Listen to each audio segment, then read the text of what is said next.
వెస్టిండీస్తో జరుగుతున్న తొలి టెస్టులో టీమిండియా బౌలర్లు చెలరేగిపోయారు. మహమ్మద్ సిరాజ్ 4 వికెట్లు, జస్ప్రీత్ బుమ్రా 3 వికెట్లతో అదరగొట్టారు. కేఎల్ రాహుల్ హాఫ్ సెంచరీ చేశాడు. తొలి రోజు టీమిండియా తన ఆధిపత్యాన్ని ప్రదర్శించింది.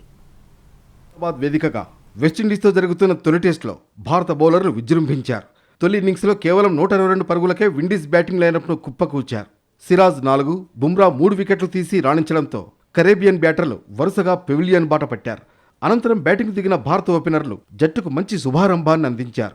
తొలి రోజు ఆట ముగిసే సమయానికి 38 ఓవర్లలో 2 వికెట్ల నష్టానికి 121 పరుగులు చేసింది టీమిండియా. డే 1 ఎండ్కి కేఎల్ రాహుల్ 53 పరుగులు, శుభ్మన్ గిల్ 18 పరుగులతో క్రీజులో ఉన్నారు. విండీస్ బౌలర్లలో జేడన్ సీల్స్, రోస్టన్ చేస్ తలో వికెట్ తీశారు. టాస్ గెలిచి తొలుత బౌలింగ్ ఎంచుకున్న కరేబియన్ జట్టు బ్యాటింగ్లో విఫలమైంది.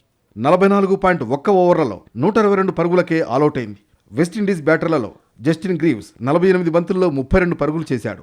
షైహోప్ 36 బంతుల్లో 26 రన్స్తో రాణించాడు. రోస్టన్ చేజ్ 43 బంతుల్లో 24 రన్స్తో చెప్పుకోదగ్గ స్కోర్లు చేశారు. మిగతా బ్యాటర్లంతా చేతులెత్తేశారు. అనంతరం బ్యాటింగ్ ప్రారంభించిన టీమిండియా తొలి రోజు ఆట ముగిసే సమయానికి 2 వికెట్లు నష్టపోయి 121 పరుగులు చేయగలిగింది. ఇన్నింగ్స్ మధ్యలో వర్షం కారణంగా కాసేపు అంతరాయం కలిగింది. వాన ఆగిన తర్వాత కొన్ని నిమిషాల తర్వాత తిరిగి ఆట ప్రారంభమైంది. యశస్వి జైస్వాల్ 54 బంతుల్లో 36 రన్స్ చేశాడు.